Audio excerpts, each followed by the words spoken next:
सहाफ़ी अरशद शरीफ के कत्ल का बानी पीटीआई को पहले से इल्म हो चुका था। उन्हें यह भी पता था कि इस कत्ल में मुराद सईद और फैज़ हमीद का क्या किरदार है। सेनेटर फैसल वावडा का दावा। अपने दावे के सबूत में एक ऑडियो जियो न्यूज़ के प्रोग्राम कैपिटल टॉक में सुनवा दी।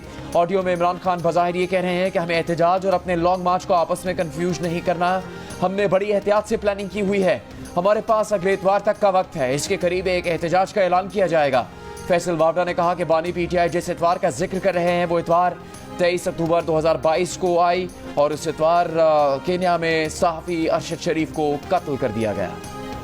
इस्लामाबाद पुलिस ने पीटीआई रहनुमा शेर अफजल मरवत को पार्लियामेंट हाउस के दरवाजे से गिरफ्तार कर लिया। पुलिस के मुताबिक ये गिरफ्तारी गुज़िश्ता रोज 26 नंबर चुंगी पर बदनज़मी और पीटीआई का जलसा वक्त पर खत्म न करने के केस में अमल में आई।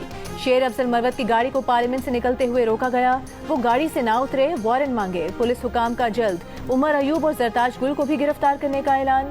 अली मोहम्मद खान पार्लियामेंट हाउस से रवाना हुए। पुलिस ने उन्हें गिरफ्तार नहीं किया।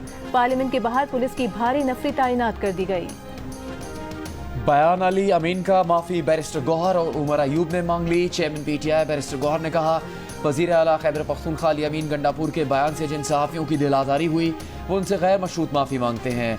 अली अमीन ने भी अपने बयान पर माफ़ी मांगी है। पीटीआई सहाफ़ियों की इज्जत करती है। उमर अयूब ने भी कहा वो सहाफ़ियों से गैर मशरूत माफ़ी मांगते हैं। बैरिस्टर गौहर ने बानी पीटीआई को लाहौर जाकर रिहा करवाने के अली अमीन के बयान को डिसोन कर दिया। कहा ऐसे रिहा करवाना होता तो पहले ही बयान आ जाता। तसादुम की तरफ नहीं जाना चाहते। अली अमीन ने जो कहा जलसों में ऐसे बयान दिए जाते हैं। उम्मीद है इंशाअल्लाह बानी पीटीआई को जो भी रिलीफ मिलेगा वो अदलिया से ही मिलेगा। जब इल्जामात कंटेनर से लगते हैं तो कारकुन मीडिया के दुश्मन हो जाते हैं। पीटीआई का कोई जलसा नहीं जिसमें सहाफ़ियों पर पथराव न हुआ हो। सहाफ़ियों की इज्जत करने का बयान बाद में नहीं, कंटेनर से आना चाहिए। पार्लियामेंट की कार्रवाई से बॉयकॉट करने वाले सहाफ़ियों का बैरिस्टर गौहर और उमर अयूब के सामने एहतजाज।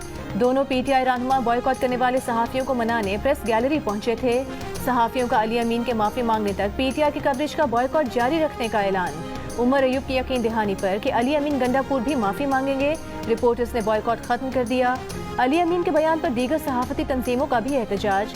सदर लाहौर प्रेस क्लब अरशद अंसारी का माफ़ी मांगने तक गंडापुर की मीडिया कवरेज के बॉयकॉट का ऐलान। Rawalpindi Islamabad union of journalist ने बयान में कहा कि अली अमीन अपनी सियासी नाकामी का जिम्मेदार मीडिया को न ठहराएं। Association of electronic media editors and news directors ने मुतालबा किया कि तहरीक इंसाफ को चाहिए नाजेबा अल्फाज पर अली अमीन से बास पुरस करे। Human rights commission of Pakistan का नाजेबा जुबान के इस्तेमाल पर अली अमीन गंडापुर से माफ़ी का मुतालबा। वज़ीर आला खैबर पख्तूनख्वा दहशत गर्दों से तो डरते हैं मगर जलसे में मुट्ठी भर लोगों के सामने खातून को ललकारते हैं। आप जैसे कई वज़ीर आला डील किए, ज़रा अटक पुल पार करके दिखाएं। विफाकी वज़ीर इत्तलात आता ताड़का वज़ीर आला खैबर पख्तूनख्वा अली अमीन गंडापुर को जवाब। कहा जलसे में नाकामी का गुस्सा उन्होंने मरीम नवाज पर निकाला। इनकलाब ऐसे नहीं आता कि आप कहें कि रास्ते बंद थे। विफाकी वज़ीर अमीर मुकाम ने पीटीआई पर जलसे में सरकारी वसाइल का इस्तेमाल का इल्ज़ाम आयद करते हुए तहकीकात का मुतालबा किया। वज़ीर इत्तलात पंजाब अज़मा बुखारी ने कहा कि गंडापुर ने 15 दिन कहे, 20 दिन वो देती हैं, निकलवा लें अपने लीडर को बाहर।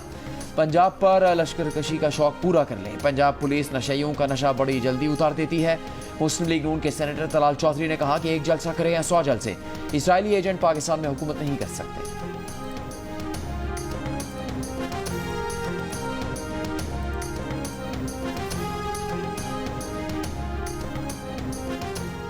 पीपल्स पार्टी की सेनेटर शेरी रहमान ने कहा है तहरीक इंसाफ ने आज तक 9 मई से कुछ नहीं सीखा। ये तो फिर धौंस और धमकियों पर उतर आए हैं। तहरीक इंसाफ के रहनुमाओं की इदारों और अदलिया को धमकियां काबिल मजम्मत हैं। क्या तहरीक इंसाफ चाहती है इंसाफ का निज़ाम जलसे और जत्थे चलाएं? गवर्नर खैबर पख्तूनख्वा फैसल करीम कुंडी ने कहा कि अली अमीन गंडापुर ने गुज़िश्ता रोज जलसे में बढ़के मारी, इदारों को धमकियां दी। इस पर उनके खिलाफ कार्रवाई होनी चाहिए। अली अमीन की बड़कों से बानी पीटीआई रहा नहीं हो सकता। विफाकी वज़ीर ख्वाजा आसिफ का जवाबी चैलेंज। जियो न्यूज़ से गुफ्तगू में कहा कि अली अमीन की बातें रंगबाजी के अलावा कुछ नहीं। इनके 15 दिन गुजर जाएं फिर इनसे कहेंगे कि आओ गंडापुर सियासी अज़ाइम लेकर पंजाब आएंगे तो वेलकम करेंगे। सियासी के अलावा कोई और अज़ाइम होंगे तो पूरी कुव्वत से जवाब देंगे। ख्वाजा आसिफ ने दावा भी किया कि मौलाना फजलुर रहमान को अब कोई रंजिश या नाराज़ी नहीं। 2-1 रोज़ में आप इससे मुताल्लिक मुस्बत नताइज देखेंगे।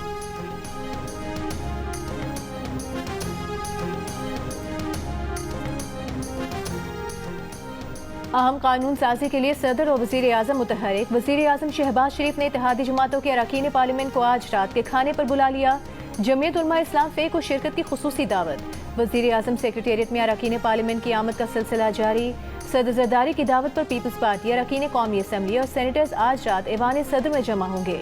ज़राए का कहना है कि सदर और वज़ीर आज़म माशी सूरत हाल और मुजवज़ा कानून साजी पर शुरका को एतमाद मिलेंगे। हुकूमत जजेस की रिटायरमेंट की उम्र बढ़ाने और आला अदलिया में जजेस की तादाद बढ़ाने समेत एक आईनी पैकेज लाना चाहती है। ज़राए का दावा है कि हुकूमती इत्तेहाद कौमी असम्बली में 2/3 अक्सरियत हासिल करने के करीब पहुँच गया है। JUI की हिमायत हासिल हुई तो हुकूमत को मज़ीद 3 वोट दरकार होंगे। सेनेट में हुकूमत को मतलूबा 64 वोट मिलने की कभी उम्मीद। चंद रोज पहले मौलाना फजलुर रहमान हुकूमत का साथ देने का इशारा दे चुके हैं।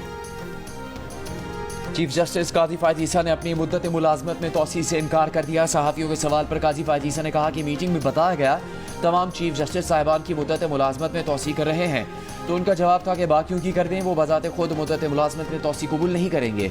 उन्हें तो ये भी नहीं पता कि कल जिंदा रहेंगे या भी नहीं। सहाफ़ी ने सवाल किया, राना सनाउल्लाह कह रहे हैं कि अगर तमाम जज साहिबान की मुद्दत मुलाजमत के लिए उम्र की हद बढ़ा दी जाए तो चीफ जस्टिस भी एक्सटेंशन लेने पर मुत्तफिक हैं। जिस पर काजी फायद ईसा ने कहा, राना सनाउल्लाह को मेरे सामने ले आएं। एक मीटिंग हुई थी जिसमें Azam Nazir Tarar, justice Mansoor Ali Shah, attorney general मौजूद थे, मगर राना सनाउल्लाह मौजूद नहीं थे। 6 जजेस के खत का मामला समाअत के लिए मुकर्रर न होने के सवाल पर चीफ जस्टिस ने कहा कि 6 जजेस के खत का मामला कमेटी को मुकर्रर करना है। जस्टिस मुसरत हिलाली की नासाजी तबीयत के बाइस बेंच तश्कील नहीं पा रहा था। इस्लामाबाद में जलसों से मुतालिक पास होने वाले नए कानून पर सेनेट इजलास में अपोजिशन लीडर शिबली फराज की तनकीद। खिताब में कहा कि हुकूमत के पास ना कोई प्रोग्राम है ना प्लान है, मुल्क डूबा जा रहा है और इनकी सोच है कि किसी तरह तहरीक इंसाफ को काबू किया जाए। बताया जाए कि सारे पंजाब और इस्लामाबाद को क्यों ब्लॉक किया गया। आप खैबर पख्तूनख्वा में जलसा करें, हम सारी सहूलतें देंगे। शिबली फराज ने यह भी कहा कि आपको व्हील चेयर पर बिठाया हुआ है, आप बड़े फैसले नहीं कर सकते। नून लीग के सेनेटर इरफान सदीकी ने कहा कि जिस बिल पर शिबली फराज तनकीद कर रहे हैं, सेनेट से 60 अरकान ने इस बिल को वोट दिया। दुनिया का कोई मुल्क ऐसा नहीं जहां ऐसे कवानीन नहीं है। हमने इंतजामिया की सवाबदीद को नकेल डाली है। कौमी असम्बली में तहरीक इंसाफ और हुकूमती अरकान में तल्ख कलामी उमर अयूब के इल्जामात को वफाकी वज़ीर एहसन इकबाल ने चोर मचाए शोर के मज़दाक करार दिया। कहा, पाकिस्तानी मईशत पर चढ़े प्लास्टर की जिम्मेदारी PTI पर है। 2018 में नून लीग की हुकूमत गई तो ग्रोथ रेट 6% से ज़्यादा था, लेकिन PTI हुकूमत आई तो अगले साल ही GDP गिर कर 1% तक पहुँच गई। वज़ीर आला पंजाब मरीम नवाज़ और नून लीग के सदर नवाज शरीफ की शेखपुरा के नवाही इस्तीफ़ा बेआमद। आम लोगों से ज़बरदस्ती ज़मीनें लेने की अवामी शिकायत पर इजहार नापसंदीदगी।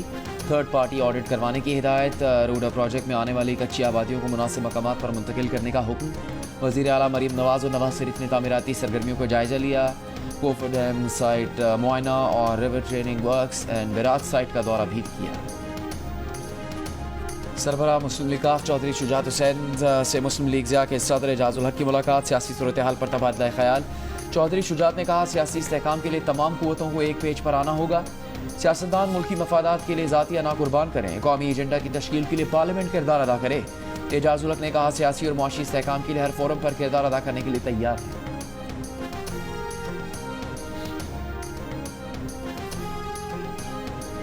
साबिक वफाकी वज़ीर इत्तलात मोहम्मद अली दुरानी ने कहा है कि बानी PTI की पार्टी नहीं टूटेगी। मुल्क में कौमी यूनिटी हुकूमत कायम की जाए। इस वक्त मुफाहमत के अलावा कोई रास्ता नहीं। सेमिनार से खिताब में कहा कि पाकिस्तान के इदारों को अवाम के खिलाफ खड़ा करना दुश्मनी है। 9 मई के एक मुलजिम को मुजरिम नहीं बना सके। पाकिस्तान की अवाम को हक इक़्तिदार दिया जाए और नए इलेक्शन कराए जाएं। फौज की इज्जत इसमें है कि उसे सियासत में ना घसीटा जाए। पहले वकील को केस लगने से पहले पता होता था कि फैसला क्या आएगा। अब मुझे अपने दाएं बाएं बैठे जज साहिबान का पता नहीं होता कि वो क्या फैसला करेंगे। चीफ जस्टिस काजी फायद ईसा का नए अदालती साल के आगाज़ पर फुल कोर्ट इजलास से खिताब। चीफ जस्टिस ने कहा कि अगर आज वकील को पहले से पता नहीं होता कि क्या फैसला आएगा तो इसका मतलब है कि पहले के मुकाबले में शफाफियत आई है। पुराने सहाफ़ी भी कह देते हैं कि चीफ जस्टिस की वजह से फलां केस नहीं लगा। अब केस चीफ जस्टिस नहीं बल्कि कमेटी मुकर्रर करती है। सिर्फ इतना कहूँगा कि सुप्रीम कोर्ट के बारे में बात करें तो कम से कम सच ज़रूर बोलें। किफ़ायत शारी के इक़दाम का जिक्र करते हुए उन्होंने कहा कि प्रिंसिपल सीट और लाहौर रजिस्ट्री में मौजूद गाड़ियाँ हुकूमत को वापस कर दी और कहा कि गाड़ियाँ बेचकर आवाम के लिए बसें खरीदें। चीफ जस्टिस के घर में मोर भी रखे हुए थे। चीफ जस्टिस के साथ मोरों का क्या ताल्लुक? मोरों को रिहाई देकर पहले बहाली मरकज़ और फिर कलर का हार भेज दिया। मोर को जंगल में ही नाचने दें। IMF एग्जीक्यूटिव बोर्ड का 18 सितंबर तक इजलासों का कैलेंडर जारी। पाकिस्तान शामिल नहीं। इससे कबल बोर्ड के 9 और 13 सितंबर के इजलासों का कैलेंडर जारी हो चुका। पाकिस्तान और IMF के दरमियान स्टाफ लेवल मुआहदा 12 जुलाई को हुआ था। ज़राए के मुताबिक पाकिस्तान को ताहाल बैरूनी फाइनेंसिंग गैप को पूरा करने में मुश्किलात हैं। पेश की शराइत पूरी होने के बाद पाकिस्तान का एजेंडा शामिल होने का इम्कान है। पाकिस्तान को $2 अरब एक्सटर्नल फाइनेंसिंग गैप का सामना है। Pakistan Islamic trade finance corporation से $40 करोड़, इस्लामिक डेवलपमेंट बैंक से $35 करोड़ और सऊदी अरब से $1.2 अरब कर्ज की दरख्वास्त कर चुका है। रुपए की कदर मुस्तहकम है, महंगाई की शरह कम होकर सिंगल डिजिट में आ गई। अखराजात कम और रेवेन्यू बढ़ाने से मईशत बेहतर की जा सकती है। विफाकी वजीर खजाना मोहम्मद औरंगजेब का सेनेट में इज़हार ख्याल। कहा ज़र मुबादला के ज़खायर बढ़े हैं, बरामदात भी बढ़ी हैं। मुल्क टैक्स पर चलता है और टैक्स अथॉरिटी पर एतमाद लाने तक आगे नहीं बढ़ सकते। यकीन होना चाहिए टैक्स अथॉरिटी को दिया गया टैक्स सही इस्तेमाल होगा।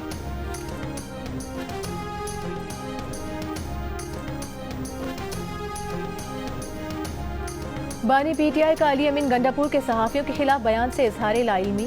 सहाफ़ी के सवाल पर कहा कि वो तो जेल में हैं, उन्हें नहीं पता बाहर क्या हो रहा है।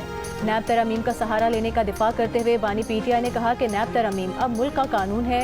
सहाफ़ी ने पूछा कि मतलब आप अब NRO का फ़ायदा उठा रहे हैं। बानी PTI बोले उनके खिलाफ सारे केसेस झूठे हैं। सहाफ़ी ने सवाल किया केसेस झूठे थे तो आप केस लड़ते, नैब तरमीम का सहारा क्यों लिया? बानी PTI ने जवाब दिया इसको छोड़ें, ये कानूनी मामला है।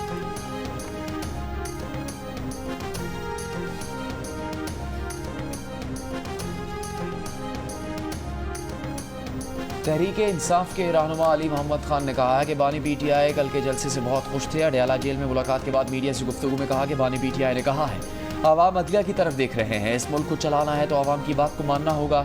आवाम ने 8 फरवरी को अपना फैसला सुना दिया। ख़वातीन के हुकूक के लिए सरगर्म औरत फाउंडेशन की वज़ीर आला खैबर पख्तूनख्वा के ख़वातीन सहाफ़ियों के खिलाफ नाजेबा रिमार्क्स की शदीद मज़म्मत। साइबर क्राइम्स एक्ट के तहत मुकदमा कायम करने का मुतालबा। जारी बयान में कहा वज़ीर आला की जुबान धमकी आमेज थी। औरतों के खिलाफ बात करते हुए अपनी अखलाकी गिरावट का सबूत दिया। उन्होंने नफरत अंगेज तकरीर के जरिए साइबर क्राइम्स एक्ट की खिलाफ वर्जी की। फिलफौर मुकदमा कायम किया जाए। शालीमार एक्सप्रेस को बड़े हादसे से बचाया, अपनी जान दाव पर लगाकर फर्ज निभाया। गेट कीपर मदद अली जमाली का कहना है कि उसने जो किया अपना फर्ज समझकर किया। जान देकर भी ट्रेन में सवार कीमती जानों को बचाना था। जुमे को नवाब शाह के तालपुर फाटक पर रेत से भरा ट्रैक पर उलट गया था। ट्रैक पर कराची से लाहौर जाने वाली शालीमार एक्सप्रेस को रोकने के लिए मदद अली ने जान की परवाह किए बगैर सुर्ख झंडी लेकर ट्रेन की तरफ दौड़ लगा दी थी, जिसे देखकर ड्राइवर ने ट्रेन की रफ्तार कम कर दी थी और ट्रेन बड़े हादसे से बच गई थी। अमीर जमात इस्लामी हाफिज नईम उर रहमान का कहना है कि वजीर दाखिला मोहसिन नकवी मंसूरा आए ना आए, इससे कोई फर्क नहीं पड़ता, बिजली सस्ती कर दें। शटर डाउन हड़ताल के बाद मुल्क भर में पहिया जाम हड़ताल और लॉन्ग मार्च का ऑप्शन भी है। बिजली का मसला सियासत की नजर नहीं होने देंगे।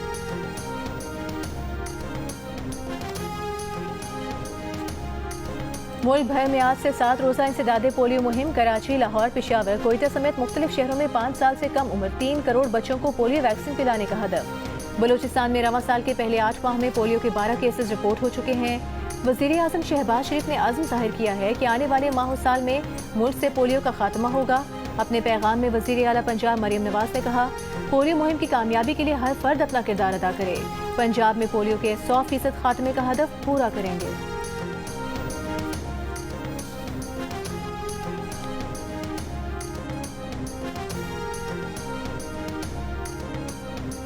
सुप्रीम कोर्ट ऑफ पाकिस्तान से 2 कंप्यूटर सिस्टम चोरी। डायरेक्टर IT सुप्रीम कोर्ट की दरखास्त पर थाना सेक्रेटेरिएट में मुकदमा दर्ज। FIR के मुताबिक कंप्यूटर्स को तीसरे फ्लोर के कमरे में शिफ्ट किया गया था, जिसके बाद 2 नए कंप्यूटर्स मौजूद नहीं। CCTV वीडियो में 2 मुलाजमीन मशकूक नकलो हरकत करते देखे गए। चोरी के चंद घंटों बाद ही पुलिस ने कंप्यूटर चोरी में मुलविस मुल्ज़िमान को गिरफ्तार कर लिया। महकमा एक्साइज पंजाब का वैनिटी नंबर प्लेट स्कीम आइंदा हफ्ते से शुरू करने का ऐलान। 1 करोड़ से 5 लाख तक की 3 कैटेगरीज बना दी। मुफ्ती कवी को वैनिटी नंबर प्लेट स्कीम का सफीर मुकर्रर कर दिया। डायरेक्टर एक्साइज मोहम्मद आसिफ के मुताबिक स्कीम के तहत शहरी गोल्ड नंबर प्लेट 5 लाख रुपए, प्लेटिनम 50 लाख और कॉर्पोरेट नंबर प्लेट 1 करोड़ रुपए में खरीद सकेंगे। नंबर प्लेट मालिक की मिल्कियत होगी। शहरी एक्साइज से अपने नाम और मर्जी की नंबर प्लेट्स बनवा सकेंगे।